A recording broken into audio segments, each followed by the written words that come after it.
ओम श्री साई राम। साई प्रेम वाणी के हमारे आज के प्रसारण में आप सबका हार्दिक स्वागत है। आज हम आप सबके लिए लेकर आए हैं सुमधुर कार्यक्रमों की मनमोहक कड़ी। आज के प्रसारण में आप दिव्य संदेश कार्यक्रम के अंतर्गत भगवान बाबा द्वारा लिखित महाग्रंथ भागवत वाहिनी का एक भाग एवं दिव्यानुभव प्रोग्राम के अंतर्गत एक कथा वार्ता सुनेंगे। हम आदर्श जीवन आनंद उपवन के अंतर्गत एक परिचर्चा भी सुनेंगे। तो चलिए कार्यक्रम का शुभारंभ करते हैं।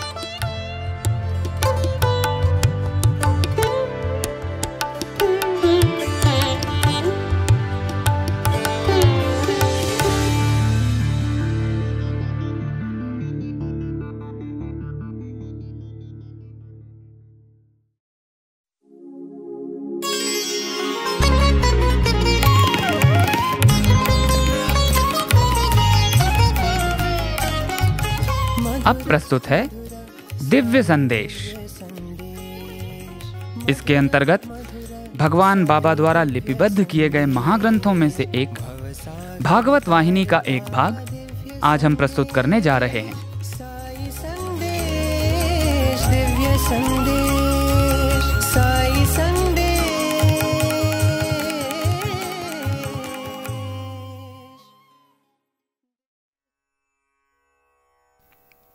अध्याय 20।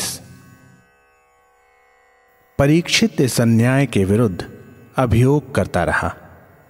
असभ्य जंगली लोग भी अपनी स्त्रियों का सम्मान करते हैं। उनमें यदि किसी एक का ऐसा अपमान हो तो वह ऐसा प्रतिशोध लेते हैं कि मानो संपूर्ण जाति का अपमान हुआ है। जब ऐसा हुआ था तो वहां पर जाति व वंश के बड़े बूढ़े विद्वान पंडित सब विद्यमान थे और खुली सभा में ऐसा भारी अन्याय देखते रहे। क्या उन प्रमुख व्यक्तियों की बुद्धि का अचानक लोप हो गया था? क्या उनकी आंखें अचानक किसी कारणवश दृष्टिहीन हो गई थीं? क्या वे घास खाकर पले थे कि उनका स्वभाव पशु सदृश हो गया था? क्या पशुता में वे जाति के सम्मान की भावना भूल गए थे? और वे वयस्क व्यक्तिगण, उनमें विचार शक्ति का भी लोप हो गया था और उन्होंने अपना ही कारुणिक प्रयास किया होगा। व्यास ने उन बड़े लोगों के विरुद्ध अभियोग बंद करना चाहा जो तब चुप बैठे थे। उन्होंने कहा, पुत्र परीक्षित, किसी विषय में इतनी शीघ्रता से मत नहीं देना चाहिए। उस सभा में कोई भी वयस्क व विज्ञ व्यक्ति दुर्योधन या दुशासन आदि के दुष्ट विचार के पक्ष में नहीं थे। उन्होंने इसके परिणाम के विषय में उन्हें सचेत कर दिया था। वे क्या कर सकते हैं? यदि निम्न भाव के व्यक्ति अपनी दुष्टता व पाप को न छोड़ें। जब दुशासन द्रौपदी के बालों को पकड़कर सभा में खींच कर ले जा रहा था तो विदुर, भीष्म और द्रोणाचार्य आदि के दुख की सीमा नहीं थी। इसके व्याख्यान के लिए शब्द नहीं है। उनकी आंखों से अनवरत आंसू बह रहे थे। वे मुंह उठाकर या आंख खोलकर उन जघन्य व्यक्तियों को देख नहीं पा रहे थे। इसका एक दूसरा कारण भी था। क्रोधित द्रौपदी की आंखों से तेज रश्मि इस प्रकार निकल रही थी कि यदि वह किसी पर पड़ती तो वह उसी समय भस्मसात हो जाता। भाग्यवश वह केवल तुम्हारे सबसे बड़े पितामह धर्मराज की ओर ही देख रही थी। उनका धैर्य व सहिष्णुता द्रौपदी के मन में विद्यमान था, नहीं तो दुर्योधन, दुशासन व अन्य पापीगण बच नहीं पाते। धर्मराज का इतना धैर्य युक्त मुख था कि इसी से उनकी भावनाओं का परिवर्तन हुआ। तुम्हारे अन्य पितामहगण भीम, अर्जुन, नकुल, सहदेव उस चेहरे को ही देख रहे थे, परंतु द्रौपदी की अवस्था से उनका हृदय विदीर्ण हो रहा था। परंतु जैसे जैसे वे धर्मराज का मुख देखते गए, उनका मन शांत होता गया। धर्मराज के शांत चेहरे ने उस दिन सबको बचा दिया। नहीं तो द्रौपदी की क्रोधाग्नि में सब जलकर भस्म हो जाते और कुरुक्षेत्र का युद्ध भी निष्प्रयोजन होता। बिना ईश्वर की इच्छा के कुछ नहीं होता। क्या कोई श्री कृष्ण की इच्छा के विरुद्ध जा सकता है? वह रोती रही, कोई भी पति नहीं उठे। वह उनकी शक्ति व क्षमता को याद दिलाती रही तो भी कुछ नहीं हुआ। उसी क्षण कृष्ण का ध्यान उसके मन में आया और जिसने उसके डूबते हुए हृदय को सहारा दिया, वह चिल्लाने लगी, हे श्याम सुंदर, यह मेरा अपमान नहीं है, ना यह पांडवों के लिए कलंक है। यह कलंक और अपमान तुम्हारे लिए है। तुम ही हमारे सब कुछ हो। समस्त विषयों में हम तुम पर निर्भर करते हैं। तो क्या यह भयानक अपमान या कलंक तुम्हारे सहने के लिए ही है? हमने अपना हृदय तुमको दे दिया है। सुनो, मैंने अपने को तुम्हारे समक्ष समर्पित कर दिया है। शायद अब तक हमने तुम्हें जो कुछ दिया है उस पर तुम संतुष्ट नहीं हो, तुम्हारी जैसी इच्छा हो। अब उसने संपूर्ण रूप से ईश्वर पर अपने को न्यौछावर कर दिया। इस पर ईश्वर ने स्वयं, जो असहायों के स्वामी व आत्मसमर्पण करने वालों के रक्षक हैं, उसे दुख से बचाने का भार लिया। वह बिना किसी को दिखाए अंदर आए और द्रौपदी को आशीर्वाद दिया। आश्चर्य का विषय है कि जो वस्त्र वे असभ्य व्यक्तिगण उसके अंग से खोलना चाहते थे, उसके अपमान के लिए वह समाप्त ही ना हो। कृष्ण के आशीर्वाद का परिणाम और द्रौपदी की भक्ति देखकर समस्त व्यक्तिगण और अपमान करने वाले आश्चर्यचकित रह गए। अच्छे लोगों ने व बुद्धिमानों ने निर्णय किया कि सत्य व धर्म की कभी भी हानि नहीं हो सकती। प्रसन्नता के आंसू जो उनकी आंखों से बह रहे थे, वे उनके आनंद व प्रशंसा के परिचायक थे। दुष्ट दुशासन थक कर व अपमानित होकर गिर गया। समस्त अपमान उन कौरवों पर पड़ा और पांडवगण अप्रभावित रहे। क्या ईश्वर न्यायवान पांडवों का ऐसा अपमान होने देंगे? जो क्षति कौरवगण पांडवों पर डालना चाहते थे, वह कलंक उन्हीं पर आ गया। यह तो थी तुम्हारे पितामहों और दादी की भक्ति श्री कृष्ण के प्रति और भगवान की उन पर अपार करुणा। पांडवों की चरम सीमा भक्ति को विश्व में दिखाने के लिए और आने वाले कलयुग में एक उदाहरण रखने के लिए भगवान ने स्वयं यह रोचक नाटक रचा। यह केवल ईश्वर का ही एक उद्देश्य रहा। तुम असंख्य कष्ट, अन्याय, अपमान व दरिद्रता के प्रकोपों में आ सकते हो, परंतु वह व्यक्ति जिसने ईश्वर के समक्ष आत्मसमर्पण कर दिया है, वह इन सब को प्रसन्नता एवं धैर्य के साथ सहन करेगा। ईश्वर अपनी संतानों को कभी भी नहीं त्यागते। जो कोई भी ईश्वर के प्रति प्रेम रखते हैं, उसे किसी भी अवस्था में विचलित नहीं होने देना चाहिए, वरन धीर व शांत रहना चाहिए। वास्तविकता तो यही है कि जो कष्ट व दुखों को सहन करता है, वह ही सात्विक व ईश्वर प्रेमी होता है। मनुष्य जाति को यह वास्तविक सत्य सिखाने के लिए ही कृष्ण ने पांडवों के साथ यह नाटक रचा।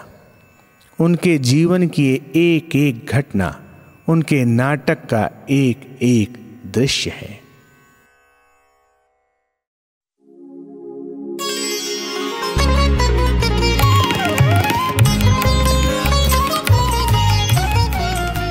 अभी आप सुन रहे थे दिव्य संदेश।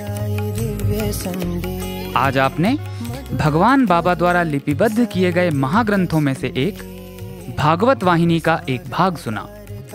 दिव्य संदेश, साई संदेश, दिव्य संदेश, साई संदेश।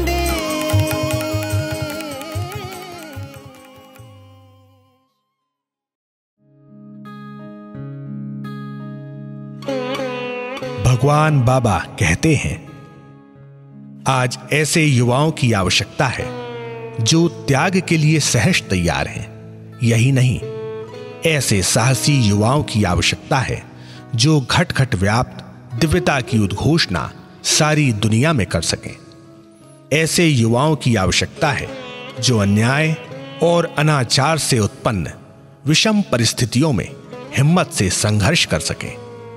ऐसे युवक समाज में आवश्यक हैं जो ना सिर्फ सांसारिक और भौतिक साधनों की प्राप्ति के लिए संघर्षशील हों, बल्कि जीवन के नैतिक और आध्यात्मिक पक्ष को भी पर्याप्त महत्व देते हों, जो अंधानुकरण और स्वार्थी विचारों को तिलांजलि देने को तैयार हों और समाज की निस्वार्थ सेवा के लिए तत्पर हों, जो अपने अनुभव से लोगों को बता सकें और उद्घोषणा कर सकें कि हमारी आंतरिक दिव्यता ही सर्वाधिक महत्वपूर्ण है।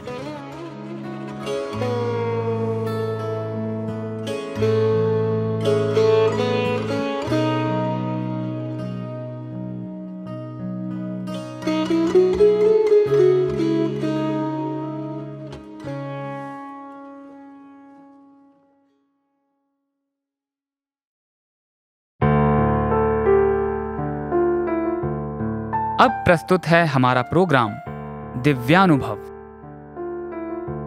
आज इसके अंतर्गत हम श्री ऋतुराज जी महाराज द्वारा भगवान के समक्ष सन 2010 के मार्च महीने में प्रस्तुत किए गए श्रीमद् भागवत सप्ताह का एक भाग सुनेंगे।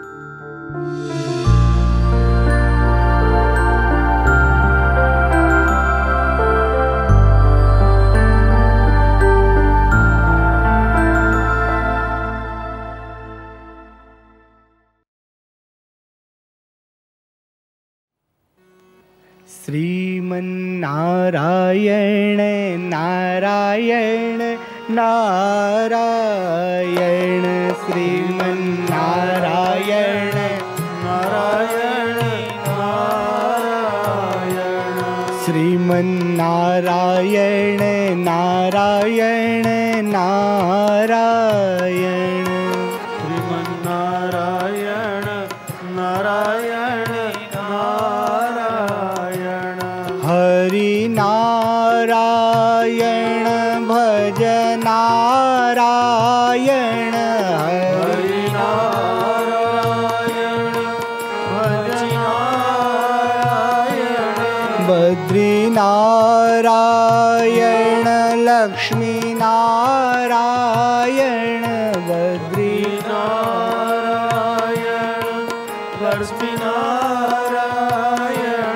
भजमन नारायण नारायण नारायण, भजमन नारायण नारायण नारायण, सरयू के तीर अयोध्या नगरी, सरयू के तीर अयोध्या नगरी, अयोध्या नगरी, अयोध्या नगरी, अयोध्या नगरी, अयोध्या नगरी, श्री रामचंद्र अवतारायण,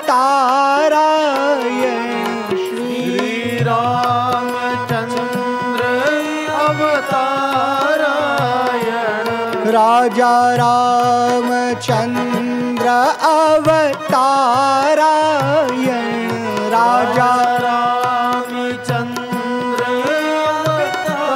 अवतारायण, श्रीमन्नारायण नारायण नारायण, श्रीमन्नारायण नारायण नारायण, चित्रा के तीर पे परती नगरी, चित्रा के तीर पे परती नगरी, परती नगरी, परती नगरी, परती नगरी, परती नगरी, श्री सा साईनाथ अवतारायण श्री साईनाथ अवतारायण सत्य साईनाथ अवतारायण सत्य साईनाथ अवतारायण श्रीमन्नारायण नारायण नारायण श्रीमन्नारायण नारायण नारायण भजमन नारायण नारायण नारायण। बोलिए भगवान श्री सत्य साईं बाबा जी की जय।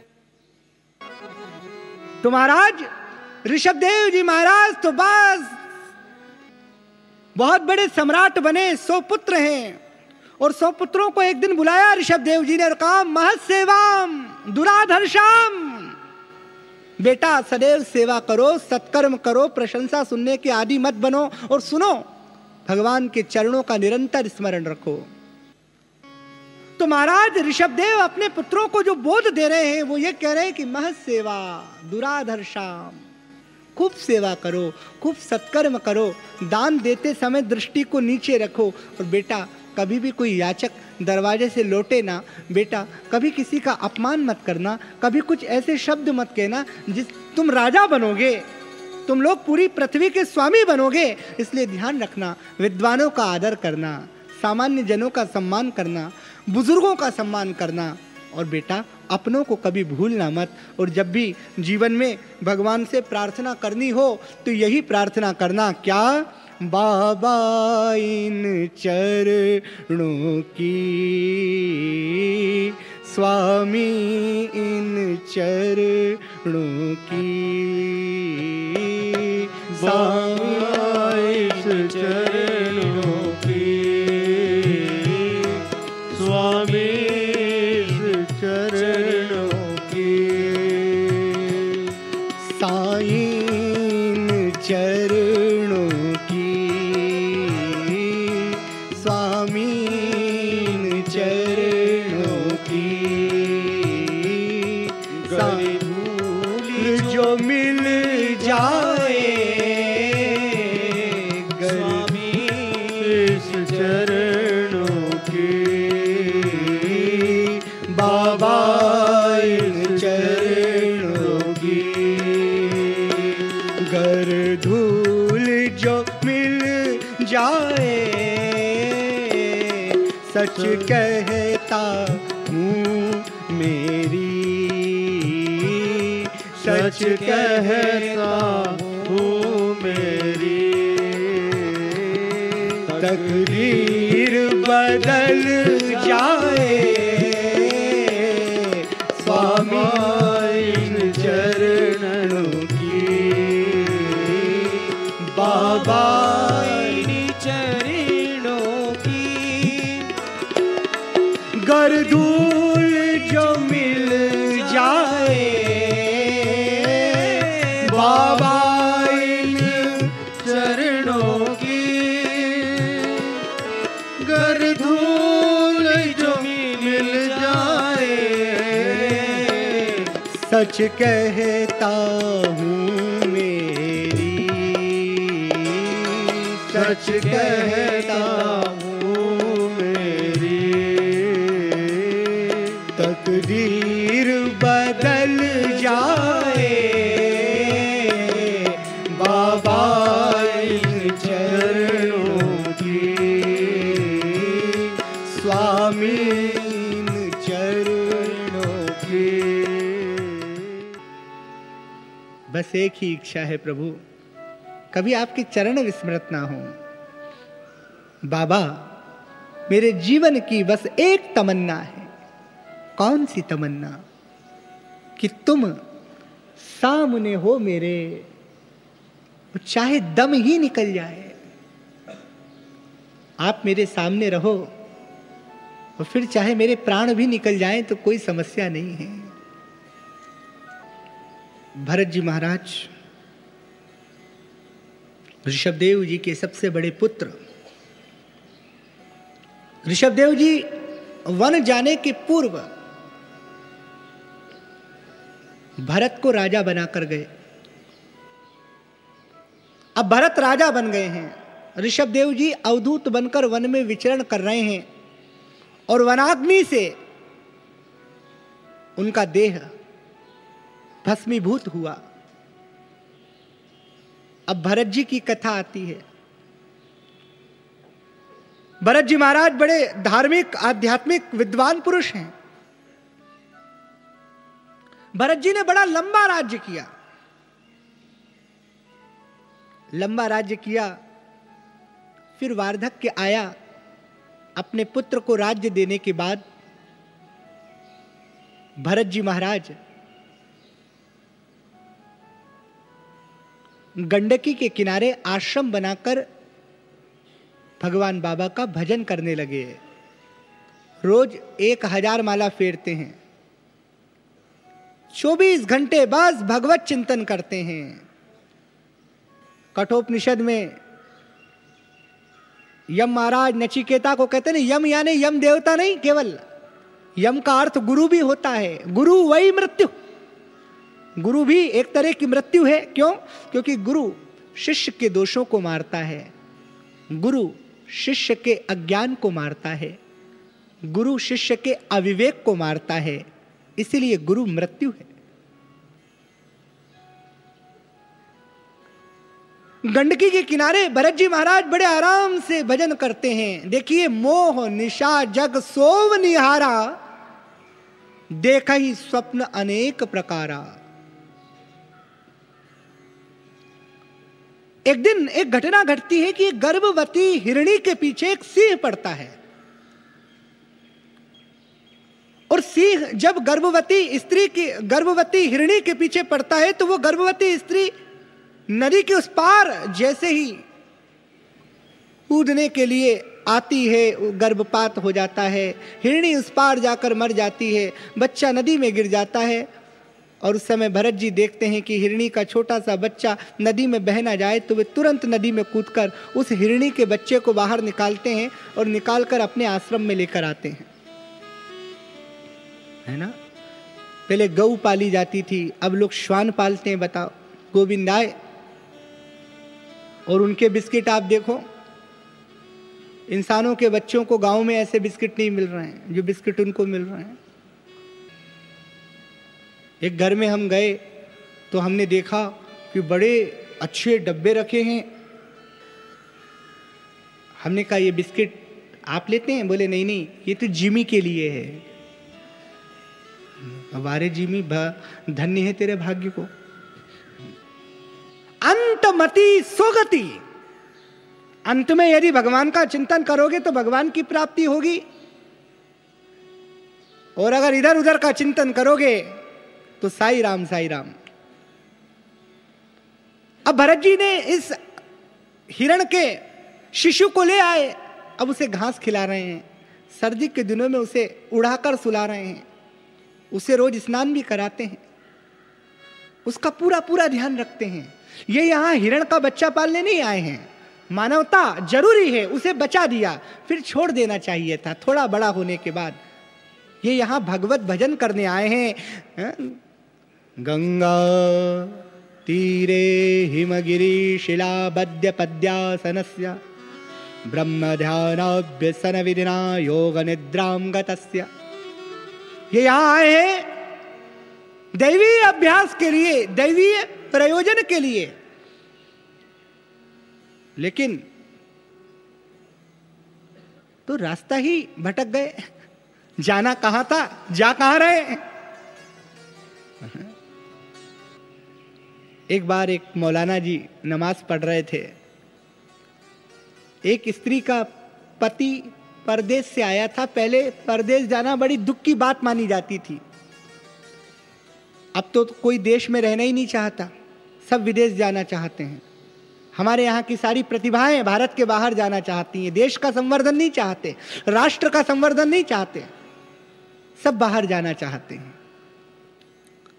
सब महानगरों में जाना चाहते हैं, गांव में कोई नहीं जाना चाहता। केवल हाँ, भगवान के विद्यार्थी हैं और भगवान के भक्त हैं जो गांव में जाना चाहते हैं। और कौन जाना चाहता है? तो वो स्त्री को जब मालूम पड़ा कि उसका पति परदेश से आ रहा है, तो वो दौड़ी दौड़ी जा रही थी और मौलाना साहब नमाज पढ़ रहे थे। उसका पैर मौलाना की चादर पर गिर गया। तो मौलाना ने तो नमाज तो एक तरफ रखी और फिर इंतजार करने लगा कि आएगी तो इसको डांटूंगा। नमाज तो रख दी एक तरफ। वो आई उसके पति को लेकर, तो मौलाना ने कहा, क्यों तुमको दिखाई नहीं देता है मैं यहां पर इबादत कर रहा था? मेरी चादर पर पैर रखकर निकल गई। उसने कहा, मौलाना साहब, मैं एक मेरे साधारण से पति से मिलने में इतनी तन्मय थी, इतनी डूबी थी कि कहाँ चादर है, कहाँ मौलाना है, कौन सा रास्ता है, मुझे कुछ पता नहीं था।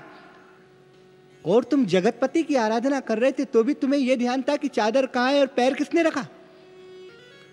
एक एक से लखी करी तू ना की न सुजान, मैं बोराई जो गई लखी न जाए सुजान। अब तो इस हिरण में इतनी ममता हो गई, इतनी आसक्ति हो गई कि वो घास खाए तो भरत जी भोजन करें, वो सोए तो वो सोए, वो जागे तो वो जागे, वो जरा सा जंगल में चला जाए तो भरत जी घबरा जाए। ये साधु का काम नहीं है। हा? प्रेम सबसे करो, मोह किसी से मत करो। प्रेम करना, प्रेम तो एक स्वाभाविक अनुभूति का नाम है, पर मोह मत करो। मोह दुख का कारण है। मोह से बचो। अपनों से भी खूब प्रेम करो, मोह मत करो। मोह बांधता है और प्रेम मुक्त करता है। और जितने भी दुख होते हैं, जितने भी संकट होते हैं, जितने भी प्रकार की समस्याएं होती हैं, वे मोह के कारण होती हैं। रामायण से लेकर महाभारत तक देखिए, केवल मोह और कुछ नहीं। इन्हें तो गहरी आसक्ति हो गई, गहरा मोह हो गया हिरण के शिशु में। अब तो बस 24 घंटे हिरणा हिरणा हिरणा हिरणा, उसके ही पीछे। पहले 1000 माला जपते थे, वो 500 हो गई, वो 400 हो गई, 300 हो गई, 200 हो गई, 100 हो गई, 50 हो गई, 40 हो गई, 30, 20, 10, 5, 2, 1, वो भी बंद। वो व्यक्ति जो चक्रवर्ती सम्राट था, वो व्यक्ति जो धरती का सबसे बड़ा राजा था, वो आदमी जो इस संसार का सबसे बड़ा सिंहासन त्याग कर आया था, वो जरा से हिरण के शिशु में बन गया। वो एक छोटे से हिरण के मोह में बन गया। देखिए, संयोग और वियोग ये दोनों ही सनातन नियम हैं। मिलना और बिछड़ना ये तो ब्रह्मांड के 2 नियम हैं। जो आया है वो जाएगा। जिससे संयोग हुआ है उससे वियोग तो निश्चित होगा। संयोग और वियोग ब्रह्मांड के सनातन नियम हैं। एक दिन वो हिरणी का बच्चा भाग गया। कौन किसका है? चला गया तो ये जंगल में ढूंढने गए और ढूंढते ढूंढते वृक्षों से पूछ रहे हैं, क्या तुमने मेरा बेटा देखा है? अपने उन बेटों की याद तो आ नहीं रही है, उनको तो भूल गए, अब नए बेटे से मोह हो गया है। मेरा बच्चा तुमने कहीं देखा है? लताओं से पूछ रहे हैं, धरती से पूछ रहे हैं, हिंसक जीव जंतुओं से पूछ रहे हैं, क्या तुमने मेरा बेटा देखा है? कोई उत्तर नहीं दिया, क्योंकि वो उत्तर देंगे क्या? अब तो भरत जी महाराज मानो व्यग्र हो गए। कहां चला गया, कहां चला गया, कहां चला गया, कहां चला गया, और इतने व्यग्र हो गए कि उसकी याद में प्राणांत हो गया, प्राण निकल गए। अंत मति सो गति, ये भागवत का बड़ा विलक्षण विलक्षण विलक्षण प्रसंग है। ध्यान से सुने। जैसे ही विस्मृत हुआ और जैसे ही प्राणांत हुआ, और प्राणांत मृग के कारण हुआ, तो अगला जन्म भी मृग का ही मिला। अगले जन्म में हिरण ही बने, लेकिन बुद्धिमान हिरण बने। याद था पूर्व जन्म की स्मृति कि हिरण की प्रीत के कारण हिरण बन गया, और अभी भी कहीं इन्हीं झुंडों में घूमता रहा तो फिर हिरण बनना पड़ेगा। इसलिए अपने आश्रम पर लौट आए, वहीं भजन करने लगे, समय के साथ साथ वो शरीर भी छूटा। तो अब एक आंगिरस ब्राह्मण के यहां उत्पन्न हुए, आंगिरस गोत्र के ब्राह्मण के यहां उत्पन्न हुए जुड़वा, एक पुत्र एक पुत्री। लेकिन भरत जी को सब कुछ बचपन से पता है कि पिताजी पहले कहेंगे कि बेटा गायत्री मंत्र सीखो, फिर कहेंगे कि महामृत्युंजय सीखो, फिर कहेंगे कि कर्मकांड सीखो, फिर कहेंगे कि शादी करवा कराओ, फिर कहेंगे गृह प्रवेश करवा कराओ, है ना, उसी में उलझ जाएंगे। इसलिए सबसे बढ़िया यह है कि अपन को सीखो ही मत। ब्रह्मानंदम परम सुखदम केवलम ज्ञान मूर्तिम, अपने को तो अवधूत जीवन जीना है। और जहाँ ही मैंने कुछ सीखना शुरू किया तो बहुत कुछ सीखना पड़ेगा और जीवन ही पूरा सीखने में निकल जाएगा। अब सीखना नहीं है, अब तो अनुभव करना है, अब तो अनुभूति करनी है। तो बचपन से ही मौन रहते हैं, किसी से कोई बात नहीं करते हैं। कोई हिला देता है तो हिल जाते हैं, चल देते हैं, भोजन को मिल जाता है तो भोजन कर लेते हैं। भाई इधर बिठा दें उधर बिठा दें। पिताजी ने महामृत्युंजय गायत्री याद करा करा कर रह गए, पर याद नहीं की। ओम के ऊ, पिताजी कहते ओम, ये कहते हो। पिताजी बड़े परेशान हो गए जब देखा कि ये तो जड़ है, इसलिए नाम रख दिया जड़ भरत। जड़ है ना, इसलिए नाम रख दिया जड़ भरत। एक बार पिताजी ने कहा बेटा तू कुछ सीख ले, तेरा जीवन कैसे चलेगा। तो जड़ भरत ने मन में विचार किया, जीवन कैसे चलेगा। जब दांत दिए, जब दांत नहीं तब दूध दियो, जब दांत दिए तब, जब दांत नहीं तब दूध दियो, अब दांत दिए कछु और भी देगो। जड़ को चेतन सब ही को दियो, जड़ को चेतन सब ही को दियो, जो सबको दे तू वो तो है भी देगो। मेरे साईं नाथ दयाल हरि, मन काहे सतावे काहे बिगड़े को।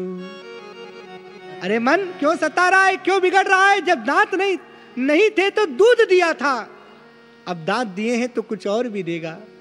मेरे साईनाथ बड़े दयालु हैं, बड़े कृपालु हैं, वे सबकी चिंता करते हैं।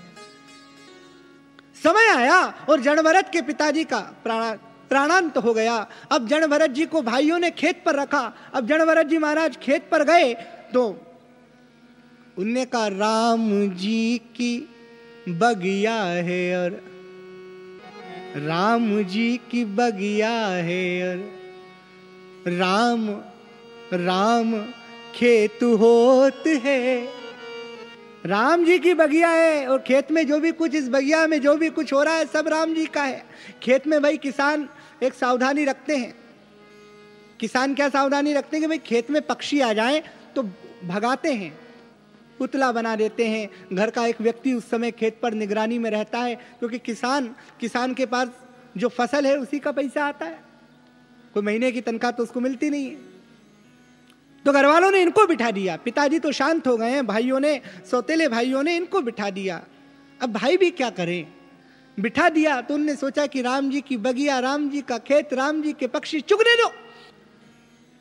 भरत जी बैठ गए, पक्षी चुग रहे हैं, भरत जी प्रसन्न हो रहे हैं। देखो कितने आनंदित हो रहे हैं, कितने प्रसन्न हो रहे हैं। भाइयों ने कहा कि राम राम राम, इसने तो पूरी की पूरी फसल ही हमारी खत्म कर दी। भाइयों ने घर से बाहर निकाल दिया। अब तो जड़ भरत जी घर से बाहर निकले तो भी आनंदित। लोग कहते हैं जड़ भरत पागल हैं, इन्हीं बिगड़े दिमागों ने भरे अमृत के लच्छे हैं। हमें पागल ही रहने दो कि हम पागल ही अच्छे हैं। ऐसा देवीय पागलपन जिसको प्राप्त हो जाए, ऐसा उच्चतर पागलपन जिसको प्राप्त हो जाए, उसके भाग्य की सराहना कौन कर सकता है। सूर्य जैसा पागलपन, दादू जैसा पागलपन, रैदास जैसा पागलपन, कबीर जैसा पागलपन, त्यागराज जैसा पागलपन, तिरुवल्लुवर जैसा पागलपन, रमण जैसा पागलपन, अरविंद जैसा पागलपन, दयानंद और विवेकानंद जैसा पागलपन, शकोबाई जैसा पागलपन, कर्माबाई जैसा पागलपन, रसखान जैसा पागलपन। ये पागलपन अगर प्राप्त हो जाए तो बलिहारी है ऐसे पागलपन की, दुर्लभ पागलपन है। तो एक बार इनको जो है ना भील पकड़ कर ले गए आदिवासी। उन्होंने काली माता के आगे संकल्प लिया था कि अगर आदिवासियों के राजा के यहाँ लड़का हुआ तो वो बलि चढ़ाएंगे, जबकि भगवती कोई बलि मांगती है क्या। पशून आलभेत यानी स्पर्श करना, इसका अर्थ ही विकृत कर दिया। बकरे का अर्थ होता है मैं, यानी अहंकार का ज्ञान अग्नि में हवन कर देना। घोड़े का अर्थ होता है अभिमान, घोड़े का अर्थ होता है लिप्सा, लिप्तता, स्वादी, स्वाद को भी स्वाहा कर देना। दोषों को छूने का नाम है अलवेत, किसी की बलि देने का नाम। और बलि से कोई देवता प्रसन्न नहीं होते। शास्त्रों के अर्थों को विकृत कर दिया गया, वेदों के अर्थों को बिगाड़ दिया गया। इसलिए वेद पुरुष भगवान सत्य साई बाबा ने पुनः पुनः पुनः पूरे विश्व में वेद पाठ प्रारंभ करवाया, वेद ध्वनि और वेद गर्जना प्रारंभ करवाई, ताकि वेद के अर्थ समझ में आए और वेद आम आदमी तक पहुंचे। वेद सबके हैं, हिंदू के भी हैं, मुसलमान के भी हैं, सिख के भी हैं, ईसाई के भी हैं, सबके हैं। यहूदी और पारसियों के भी वेद हैं। जैसे भगवान सबके हैं ना, हिंदू, मुसलमान, सिख, ईसाई, यहूदी, पारसी, उसी प्रकार वेद भी सबके हैं। तो काली माता को बलि चढ़ाने के लिए इनको ले गए। काली माता प्रकट हुई, जन भरत की रक्षा की। अब राजा राहुगण अध्यात्म विद्या का उपदेश लेने के लिए महर्षि कपिल के पास जा रहा है। और कैसे जा रहा है? पालकी में बैठकर जा रहा है। देखिए, 4 लोगों को परेशान कर कर ये मोक्ष प्राप्त करने जा रहा है। हाँ, लोगों को परेशान कर कर कोई मोक्ष प्राप्त होता है क्या? 4 लोगों को परेशान कर कर राजा राहुगण मुक्ति का उपाय ढूंढने जा रहा है। पहले तो पैदल जाना चाहिए था, मुकुट उतार कर जाना चाहिए था, लेकिन राहुगण के उसमें कहारों का जरा अभाव है, एक कहार कम है, तो जरा पालकी हिल रही है। राजा ने कहा कोई चौथा व्यक्ति देखो। तो चौथे व्यक्ति के रूप में जड़ भरत जी महाराज दिख गए कि अच्छा हष्ट पुष्ट है, निश्चिंत आदमी पुष्ट होता है, कोई दिक्कत ही नहीं। और लोग 2 प्रकार से निश्चिंत होते हैं। एक तो इसलिए प्रसन्न रहते हैं कि पड़ोसी दुखी ही बना रहे, है ना। कहते हैं एक आदमी के घर में आग लग गई तो वो नाच रहा। लोगों ने पूछा नाच क्यों रहे हो? बोले मैं इसलिए नाच रहा हूँ कि मेरी तो सिर्फ झोपड़ी जली है, पर आसपास के जो घर थे वो सब भी जल गए। उनमें बहुत सारे फ्रिज थे, कूलर थे, वो भी जल गए हैं। तो बोले खुश क्यों, तुम्हें दुख होना चाहिए ना। बोले नहीं, मैं इसलिए खुश हूँ कि मेरा ही नुकसान नहीं हुआ है, सबका नुकसान हुआ है। तो जड़ भरत को जब पालकी में लाए तो जड़ भरत तो अहिंसक हैं। जैसे ही वो धरती पर देखते हैं कोई चींटी आई तो वो उचक जाते हैं, वो उचकते हैं। पालकी का संतुलन बिगड़ता है। पालकी का संतुलन बिगड़ता है तो राजा को सर में चोट लगती है। राजा बाहर वालों से कहता है ये क्या कर रहे हो, पालकी का संतुलन तो ठीक करो। बाहर वाले कहार कहते हैं महाराज हम तो ठीक चल रहे हैं, पर ये जो नया आदमी आया है ना, ये संतुलन बिगाड़ रहा है। तो राजा राहुगण ने जड़ भरत को कहा कि क्यों, क्या केवल देखने के ही हो, कुछ काम के भी हो कि नहीं हो? जड़ भरत ने सोचा, वे जीवन में पहली बार बोले, आज तक नहीं बोले, कि अगर आज नहीं बोलूंगा तो समय भी मुझे क्षमा नहीं करेगा। आज बोलना जरूरी है। किस लिए? राजा पर करुणा कर कर। जड़ भरत ने कहा कि राजन, जो चलता है उसी को चलाया जाता है, जो नहीं चलेगा उसको कैसे चलाओगे? जो दिखता है उसी को देखा जाता है, जो नहीं दिखेगा उसे कैसे देखोगे? जैसे ही राहुगण ने यह बात सुनी कि यह कोई साधारण व्यक्ति नहीं है, ये तो कोई अवधूत है, ओहो, कुस्त्वं निगूढशरसि द्विजानां, कुस्त्वं निगूढशरसि द्विजानां बभर्षि सूत्रं कथमोऽवधूत कस्यामि कुत्रत्य इहापि कस्मात् क्षेमाय नश्येदसिनोत शुक्ला। आप कौन हैं? मैं पहचान नहीं पाया। ये अध्यात्म की बात करने वाले आप कौन हैं? ये धर्म की बात करने वाले आप कौन हैं? इतनी गहरी बात कहने वाले आप कौन हैं? कहीं आप सिद्धराज महर्षि कपिल ही तो मुझे सांख्य का उपदेश देने नहीं आ गए हैं? कहीं आप भगवान व्यास तो नहीं हैं? कहीं आप महर्षि जैमिनी तो नहीं हैं? कहीं आप महर्षि कणाद तो नहीं हैं? जन भरत ने कहा, अहम पुरो भरतो नाम राजा विमुक्त संगा। सुनो राजन, मैं कौन हूं? किसी जन्म में मैं चक्रवर्ती सम्राट था, मेरा नाम भरत था, फिर मैं हिरण बना, अब मैं ये बन गया, अब मैं आगे क्या बनूंगा मुझे पता नहीं है। राजन, धर्म को जानना है तो जमीन से जानो। जन भरत ने राजा राहुगण को ज्ञान मार्ग बताया, ज्ञान मार्ग का उपदेश दिया। ज्ञान मार्ग का अर्थ है ऋतिक ज्ञानान मुक्ति। बिना ज्ञान की मुक्ति नहीं मिलेगी। मुक्ति चाहिए तो ज्ञान की बहुत आवश्यकता है। तो राजा राहुगण को समझाया कि मन क्या है, बुद्धि क्या है, देह क्या है, इंद्रियां क्या हैं, चेतना क्या है, इहलोक क्या है, परलोक क्या है, योग का विज्ञान समझाया और भव का वर्णन किया, संसार का वर्णन किया, संसार की दुस्तर गति का वर्णन किया, संसार की विलक्षण गति का वर्णन किया। और राहुगण चरणों में लेट पड़ा कि देखो, मैं तो सागर से मिलने जा रहा था पर सागर खुद ही चलकर आ गया। महाराज, मैं तो कृतार्थ हो गया, मैं तो धन्य हो गया। और राहुगण को जन भरत जी ने जो उपदेश दिया, वो उपदेश इतना गहरा है कि उस उपदेश पर भी 1 महीने कथा हो सकती है। भवाटवी, ज्ञान योग, देह का संबंध है इंद्रियों से, इंद्रियों का संबंध है मन से, मन का संबंध है बुद्धि से, बुद्धि का संबंध है आत्मा से। आत्मा सो परमात्मा, और आत्मा का संबंध है परमात्मा से। बोलिए भगवान श्री सत्य साईं बाबा जी की जय। ओम शांति शांति शांति। ओम श्री साई राम, जय साई राम।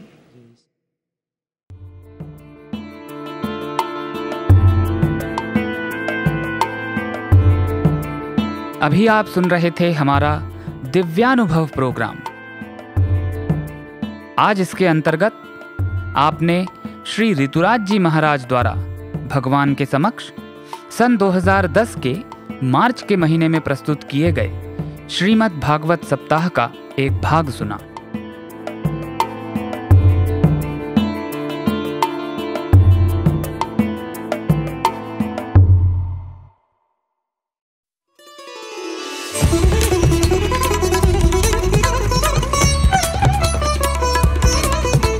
आप सुन रहे हैं रेडियो साईं प्रशांति निलयम से हिंदी प्रसारण साईं प्रेम वाणी।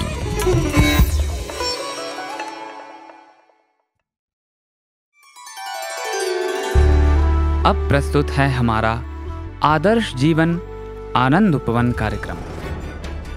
आज इसके अंतर्गत हम 2 काल्पनिक किरदारों आनंद और अशोक के बीच फैट सैलरी अर्थात ऊंची तनख्वाह विषय पर तैयार की गई परिचर्चा का पहला भाग सुनेंगे। इसकी संकल्पना एवं प्रस्तुति भगवान बाबा के विश्वविद्यालय के छात्रों एवं अध्यापकों द्वारा की गई है।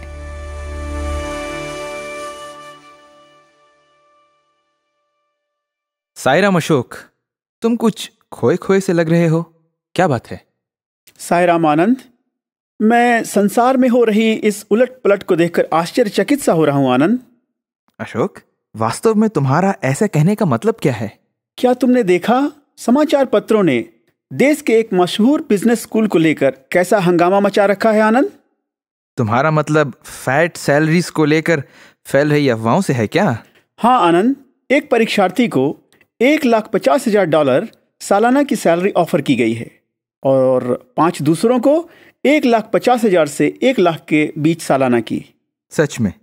और जैसे जैसे लोगों को पैसा खर्च करना पड़ रहा है, लोग इन शिक्षा संस्थाओं के नाम को लेकर पागल से हो रहे हैं। सच कहता हूँ आनंद, मुझे इन ब्रांड नेम्स आदि को लेकर कोई शिकायत नहीं है और न ही इन बड़े बड़े जाने माने शिक्षा संस्थानों के अध्यापकों या छात्रों को लेकर। दूसरी ओर अफवाहें आज के वैल्यू सिस्टम को रिफ्लेक्ट करती हैं, बस इसी को लेकर मैं चिंतित हूँ। हाँ अशोक, ये भ्रष्ट वैल्यू सिस्टम जिनकी तुम बात कर रहे हो पैसों पर केंद्रित है। स्वामी ने एक बार बहुत अधिक अप्रसन्नता व्यक्त करते हुए कहा था, आज आदमी हर समय पैसा पैसा पैसा करते रहता है, दिन रात वह केवल पैसे के बारे में ही सोचता रहता है। सच है आनंद, लेकिन दुख की बात यह है कि बहुत कम लोग ही इसकी ओर अपना ध्यान ले जाते हैं। लेकिन अशोक, क्या यह हमेशा से ही ऐसा नहीं रहा है? गीता में स्वामी 4 प्रकार के भक्तों की बात करते हैं, अर्थी, अर्थार्थी, जिज्ञासु और ज्ञानी। अगर इन्हें अलग अलग विभाजित किया जाए तो तुम्हारे ख्याल से इन जिज्ञासुओं और ज्ञानियों की संख्या कुल संख्या के कितने प्रतिशत होगी? तुम्हारा कहना अति महत्वपूर्ण है आनंद, लेकिन जब अवतार सामने रहते हुए दिन रात हमें बता रहे हैं कि क्या करना और क्या नहीं करना चाहिए, तब ऐसी स्थिति में तो कोई भी हमसे बेहतर प्रत्युत्तर की आशा कर सकता है कि नहीं? शायद में हमें उस संदेश को बहुत अधिक उत्साह के साथ फैला सकने के लिए कुछ करना चाहिए और ऐसा करते हुए वांछित परिवर्तन ला सकने के लिए उत्तेजक या कैटलिस्ट का काम करना चाहिए। मैं तुमसे सहमत हूं आनंद, और शायद हमें अपने श्रोताओं को भी स्वामी की शिक्षा प्रणाली से अवगत करा सकने के लिए बताना चाहिए कि इसका उद्देश्य क्या है और कैसे यह एक अनुकरणीय आदर्श है। तुम्हारा सुझाव बहुत ही अच्छा है अशोक। तुम्हारे विचार में हमें कहां से शुरू करनी चाहिए? यह बताते हुए कि इस कोर्स का आधार क्या है। क्या मतलब? मतलब ये कि स्वामी द्वारा मानवता को दिए संदेश का सार क्या है। मेरे विचार से सबसे पहले तो मनुष्य को समझना होगा कि उसकी उत्पत्ति किसी दिव्य सत्ता से हुई है। उसके बाद ये कि अपने यथार्थ दिव्य स्वभाव को समझने के उपरांत आदमी को उस स्वभाव के अनुरूप कार्य करना चाहिए, और जब आदमी इन दोनों का अनुसरण करता है तो स्वाभाविक तौर पर वह परमानंद का अनुभव करता है, जो दिव्यता का ही स्वरूप है।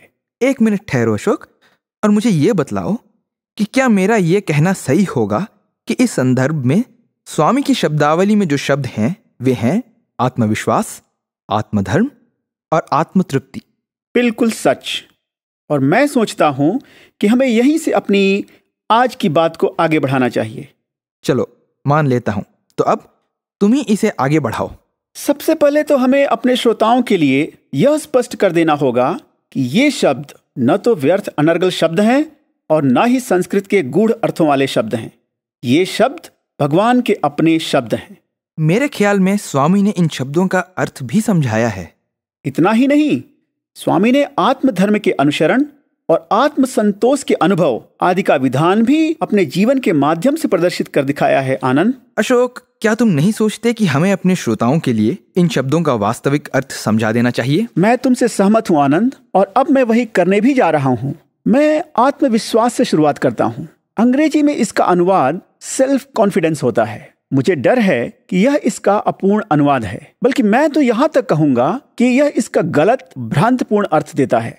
अशोक, तुम ऐसा क्यों कह रहे हो? मैं ऐसा इसलिए कह रहा हूं आनंद, क्योंकि जब हम इससे संबंधित अंग्रेजी के इस सेल्फ कॉन्फिडेंस शब्द का प्रयोग करते हैं तो इसका तात्पर्य मैं यह कर सकता हूं और मैं कुछ भी कर सकता हूं जैसी भावनाओं से होता है। तुम्हारा मतलब कि इससे अहंकार की गंध आती है? बेशक, और इस तरह का आत्मविश्वास वास्तव में अहंकार ही होता है। ओह, तो फिर आत्मविश्वास का क्या मतलब होता है? साधारण शब्दों में इसका मतलब होता है आत्मा में विश्वास। मैं समझा नहीं अशोक। तो मुझे इसे ऐसे कहने दो। क्या तुम ईश्वर पर विश्वास करते हो आनंद?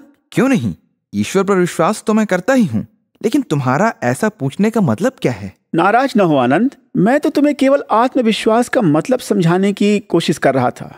ठीक है, तुम्हें ईश्वर पर विश्वास है, आगे क्या? क्या तुम मानते हो कि आत्मा और परमात्मा का तात्पर्य एक ही होता है? मैंने लोगों को जरूर ऐसा कहते हुए सुना है, लेकिन सच कहता हूं, मेरे लिए ईश्वर का मतलब स्वामी, जिन्हें मैं देख सकता हूं, अपने खत दे सकता हूं, जिनके साथ मैं ऐसे ही और भी बहुत से अनुभव करता हूं। दूसरी ओर आत्मा कोई पारलौकिक चीज है और मुझे इस आत्मा और स्वामी में कोई भी संबंध नहीं दिखलाई पड़ता। ऐसा कहने के लिए क्षमा करना, लेकिन मुझे तुमसे सच बात तो कहनी ही होगी। आनंद, तुम जानते हो कि मैं तुम्हारी इस खुले दिल से बात करने की सदैव प्रशंसा करता हूँ। वास्तव में बहुत से लोग, वे भी जो आत्मा और भगवान बाबा पर प्रवचन दिया करते हैं, आत्मा और भगवान बाबा के बीच किसी तरह का सीधा संबंध नहीं जोड़ पाते। खैर, कुछ भी हो, हम वह सब छोड़कर तुम्हारे ईश्वर पर विश्वास की ओर आते हैं। ठीक है?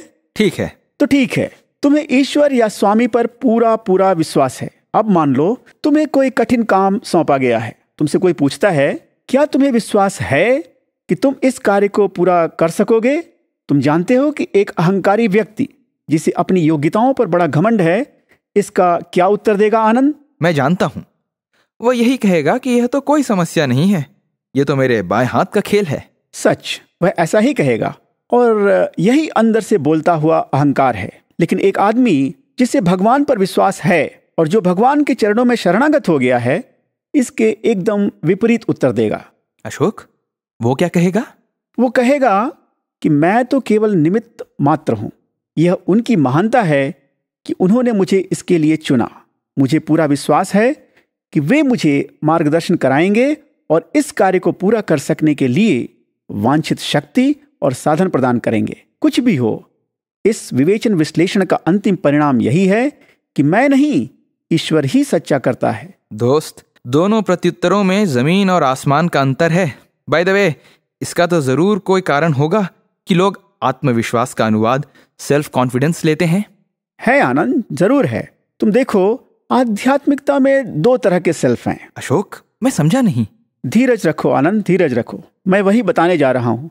जैसा कि मैं कह रहा था, वास्तव में दो सेल्फ होते हैं। हम उन्हें लोअर सेल्फ और हायर सेल्फ भी कहते हैं। लोअर सेल्फ वास्तव में अहंकार है, जबकि हायर सेल्फ अंतर्निवासी भगवान है, जिसे कभी कभी आत्मा कहकर भी संबोधित किया जाता है। ओह, मैं अब समझा। मेरा अनुमान है कि अधिकांश लोग इस हायर सेल्फ या आत्मा के बारे में नहीं जानते और वे सेल्फ कॉन्फिडेंस शब्द का इस्तेमाल अहंकार पूर्वक अपनी खूबियों के बखान के बारे में करते हैं। सच में आनंद, अहंकार एक ठग है।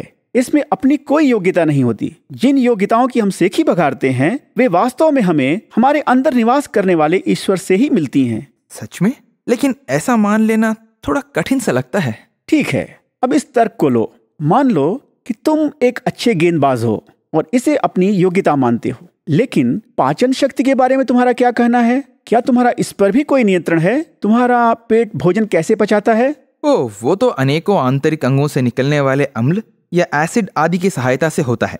लेकिन मेरा जीव शास्त्र संबंधी ज्ञान सीमित है, क्योंकि वह मेरा विषय नहीं। जो मैं कह रहा हूँ उससे इसका कोई संबंध नहीं आनंद। क्या तुम्हें गीता का वह श्लोक याद है जिसे हम भोजन ग्रहण करने के पहले बोलते हैं? तुम्हारा मतलब ब्रह्मार्पणम वाले श्लोक से है क्या?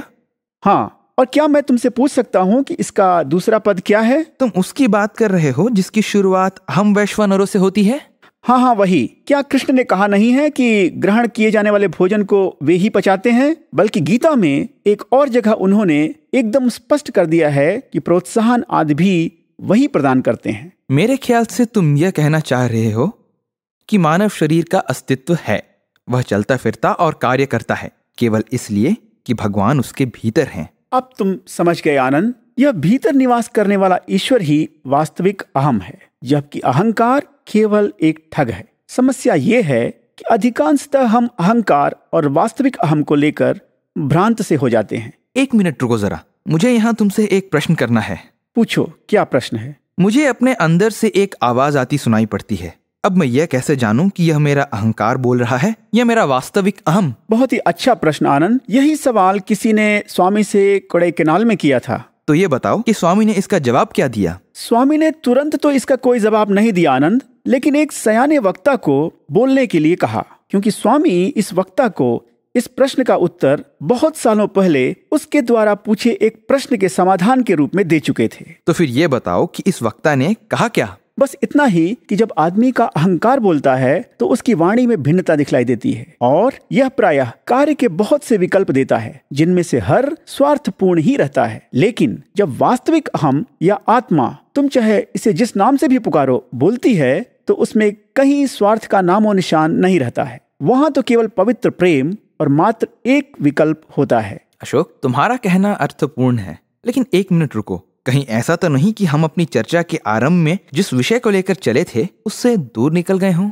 तुम्हारा मतलब ब्रांड नेम, फैट सैलरीज और उनसे मिलती जुलती चीजों से है? हाँ। नहीं, हम भटके नहीं हैं आनंद। मैं तो केवल इतना ही कर रहा हूँ कि तुम्हें बेसिक चीजों की ओर ले जा रहा हूँ। थोड़ा धीरज रखो, जल्दी ही तुम इनके मध्य संबंध को समझ सकोगे।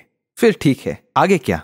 अभी तक तो हम केवल एक चीज की बात कर रहे थे और वो चीज थी आत्मविश्वास या अंतर्निवासी पर विश्वास। अब मैं आत्म तृप्ति शब्द पर आ रहा हूँ। इसका मतलब क्या होता है? इसका मतलब होता है आत्म संतोष।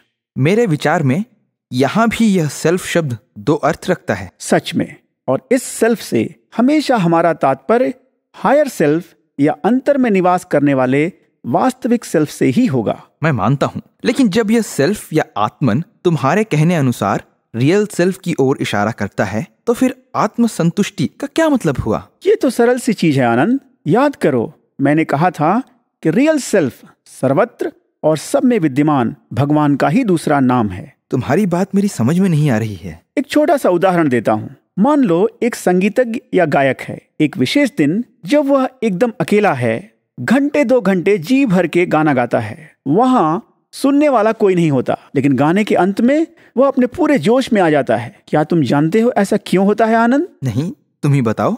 यह संगीतज्ञ आत्मतुष्टि का अनुभव करता है, वही गायक और वही श्रोता है। लेकिन वास्तव में सच्चा श्रोता कौन है? यह है उसकी अंतरात्मा या आत्मा। यह वही एक है जो वास्तव में प्रसन्न है और जिसने गाने से मिलने वाले आनंद का लाभ उठाया है। लेकिन ऐसा अनुभव तो बहुत से कलाकारों और लेखकों को भी होता है। होता है, अवश्य होता है, और हर बार यह आत्म संतृप्ति ही होती है, भले ही वे उसके वास्तविक स्वरूप को समझ ना पाएं। फिलहाल अभी तो यह सब मेरे लिए कुछ भारी सा होता जा रहा है। मैं सोचता हूँ कि मुझे इस नए सुझाव पर कुछ समय निकालकर विचार करना होगा। हाँ आनंद, तुम्हें ऐसा ही करना चाहिए।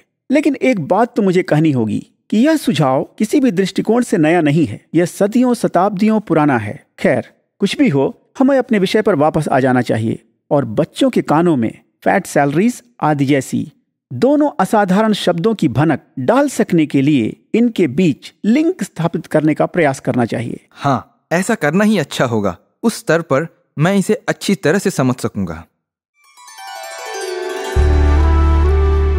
अभी आप सुन रहे थे हमारा कार्यक्रम आदर्श जीवन आनंदपूर्ण।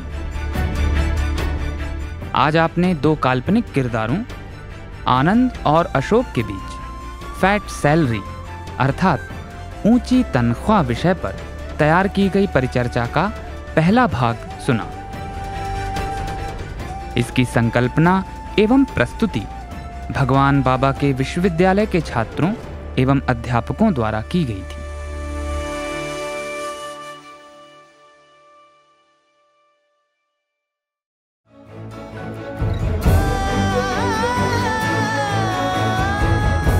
इसी के साथ हमारे साईं प्रेमवाणी कार्यक्रम का समापन होता है। उम्मीद है हमारा आज का कार्यक्रम आपको पसंद आया होगा। अपने सुझावों को हम तक जरूर भेजें। हमारा व्हाट्सएप नंबर है 9393258258 93 258 258। हिंदी भाषा में हमारी ये सभी प्रस्तुतियां YouTube पर भी उपलब्ध हैं। इन्हें वहां देखने या सुनने के लिए हमारे YouTube चैनल को सब्सक्राइब करें और कमेंट बॉक्स में अपने सुझाव देना न भूलें। हमारी वेबसाइट पर हमारे कार्यक्रमों को अपनी इच्छा अनुसार सुनने के लिए आप radiosai.org/hindi पर इनको डाउनलोड भी कर सकते हैं। श्रोताओं, आपको अलविदा कहने के पहले इस्माइल मेरिटी की 2 पंक्तियां सुनाते हैं। तारीफ उस खुदा की जिसने जहां बनाया, तारीफ उस खुदा की जिसने जहां बनाया। कैसी ज़मीं बनाई, क्या आसमां बनाया। श्री सत्यसाई प्रेमवाणी के श्रोताओं को अगली मुलाकात तक सब प्रेम साई राम।